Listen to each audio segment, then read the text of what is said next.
Assalamualaikum warahmatullahi wabarakatuh. Sahabat beriman yang dimuliakan Allah, semoga kita selalu dalam lindungan Allah dan selalu mendapat rahmat-Nya. Di video kali ini, kita akan membahas kisah karomah Kiai Raden Santri, membuat sendang dengan tongkatnya, hingga banjir lahar dingin. Ulama besar Kiai Raden Santri atau Pangeran Singosari, adalah putra dari Ki Ageng Pemanahan dengan Garwo Anpil. Ia merupakan kakak tiri dari Panembahan Senopati, Raja Mataram Islam pertama. Meskipun lahir dari istri selir, Kiai Raden Santri mempunyai peranan yang cukup besar, di kerajaan maupun di masyarakat. Pangeran Singosari, merupakan putra dari Ki Ageng Pemanahan, yang memiliki peranan yang sangat penting bagi kerajaan Mataram. Menurut Adib dalam Jurnal Penelitian Agama dan Masyarakat, Kiai Raden Santri akrab dengan Sutawijaya, atau Panembahan Senopati. Di awal perkembangan Mataram, melakukan perluasan wilayah, dan Kiai Raden Santri sebagai Panglima Perang Kerajaan Mataram. Perlahan Kiai Raden Santri bosan di kerajaan, dan pamit kepada Sutawijaya untuk mengembara.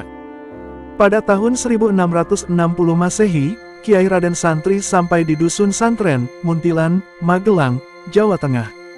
Kiai Raden Santri sesampainya di Magelang, tinggal dan menetap di Dusun Santren. Di sana dia lebih akrab dengan panggilan Kiai, daripada Pangeran Singosari. Karena kedatangannya untuk berdakwah, banyak masyarakat yang tidak tahu bahwa ia adalah pangeran dari kerajaan Mataram Islam. Sisa umur hidupnya, ia gunakan untuk berdakwah dan mendekatkan diri kepada Allah. Oleh karena itu, setelah ia meninggal pada tahun 1810 Masehi, makamnya yang berada di Gunung Pring masih kerap diziarahi. Kemudian penting diketahui, selain sebagai seorang pangeran, Kiai Raden Santri ternyata seorang wali yang memiliki banyak karomah. Berikut ini karomah Kiai Raden Santri yang dirangkum dari berbagai sumber. Membuat sendang dengan tongkatnya. Kiai Raden Santri merupakan seorang alim yang juga merupakan waliullah. Waliullah ialah orang yang dekat dengan Allah Subhanahu wa Ta'ala, dan dibekali beberapa karomah atau kemuliaan.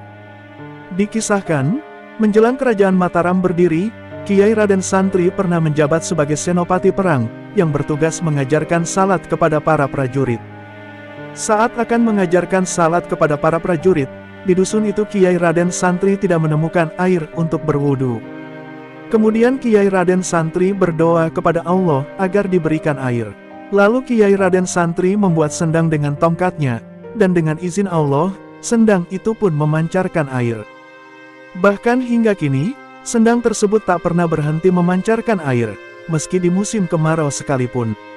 Sendang itu terletak di Dusun Kolo Sendang, Desa Ngawen, Kecamatan Muntilan, Kabupaten Magelang. Disebutkan pula, saat Kiai Raden Santri menetap di Desa Santren, ia suka berholwat atau menyepi di puncak bukit Gunung Pring. Menghentikan banjir lahar dingin. Ketika terjadi banjir besar dari letusan Gunung Merapi, yang konon meluap sampai kawasan Candi Borobudur. Setelah menetap di Dusun Santren pada tahun 1600 Mase, Raden Santri sering menyepi untuk mujahadah di Bukit Gunung Pring.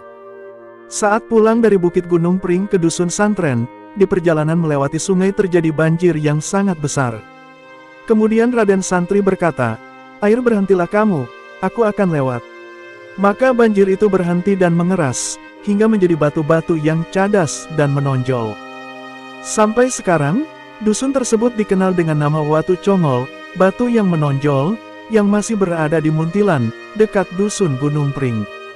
Kiai Raden Santri, tergolong ulama awal yang menyebarkan agama di wilayah Sekawan Keblat Gangsal, pancernya Gunung Merapi, Merbabu, Andong, Sumbing, dan deretan pegunungan menoreh di sepanjang Kali Progo.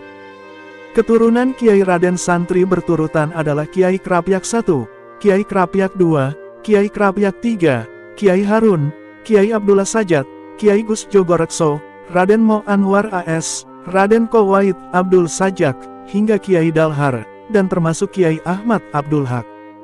Sahabat yang dirahmati Allah, itulah kisah karomah Kiai Raden Santri, membuat sendang dengan tongkatnya hingga banjir lahar dingin.